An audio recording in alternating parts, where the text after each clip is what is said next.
Привет моим друзьям и всем, кто смотрит мои видео. Спасибо вам за ваши добрые комментарии, лайки и вашу поддержку. Для меня это очень важно.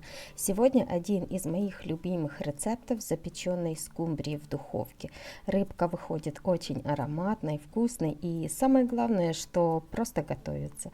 Будет еще в этом видео два способа разделки скумбрии на филе. Если интересно, оставайтесь со мной и я с удовольствием поделюсь с вами таким простым рецептом приготовления вкусной рыбки, которая станет прекрасным украшением как праздничного стола, так и для семейного приятного вечера.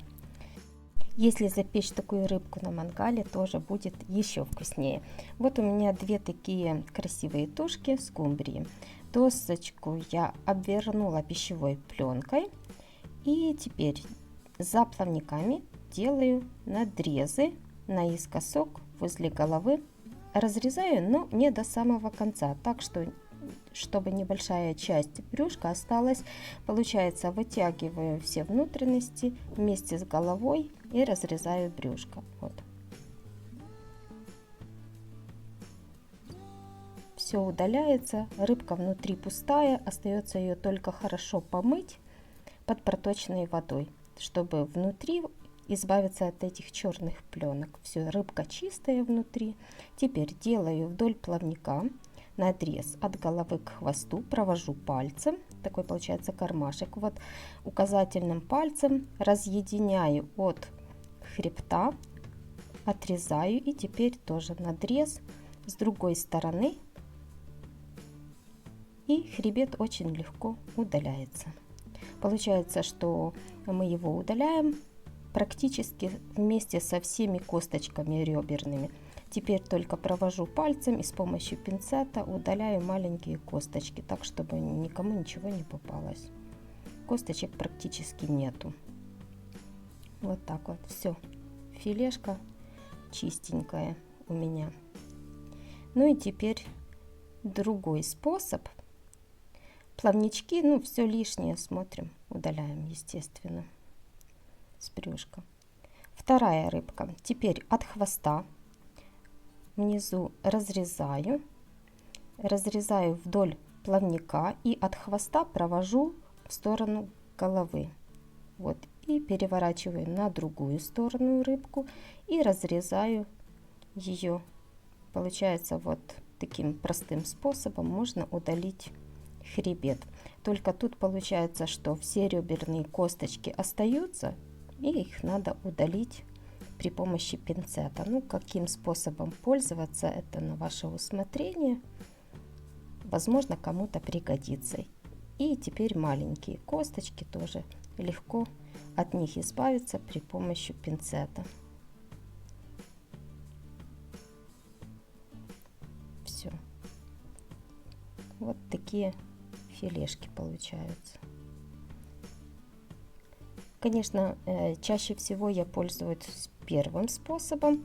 Мне удобнее всего, потому что получается, что меньше косточек остается на филешке. Теперь вот со стороны кожи я буду делать вот такие наискосок надрезики, для того, чтобы весь маринад хорошо пропитался. И такая рыбка получилась красивая с обеих сторон, вкусная, вот наискосок. Точно так же я поступлю со всеми филешками. Вот такие надрезики. Дальше готовлю маринад. Из расчета на одну рыбку получается 2 столовых ложки растительного масла, 4 столовых ложки растительного масла рафинированного и на одну рыбку 1 полная столовая ложка горчицы с зернышками, дижонской горчицы, половинка лимона, сок лимона выдавливаю, хорошо размешиваю ложкой, получается вот такой соус густой, и добавляю чайную ложечку своих любимых приправ к рыбке. Все размешиваю. И сюда же буду добавлять небольшое количество острой паприки. Это по желанию, если любите, добавляйте остренькое, можно заменить сладкой паприкой тоже.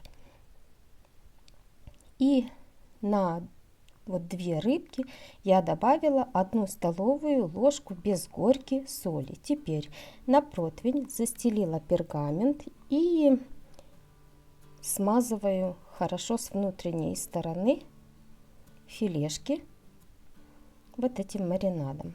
С одной стороны переворачиваю и точно так же с другой стороны.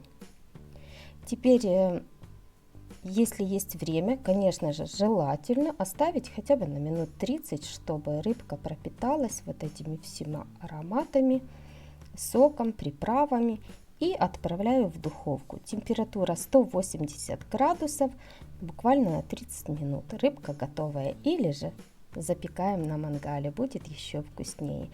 Подаю с лимоном, с салатиком, с любым гарниром. И вот такая замечательная, ароматная, вкусная, нежная рыбка получается, друзья.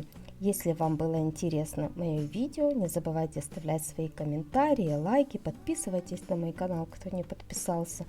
Ну а мне остается надеяться, что этот рецепт вам придется по душе, и вы будете его готовить, такую вот рыбку, для своих любимых и близких.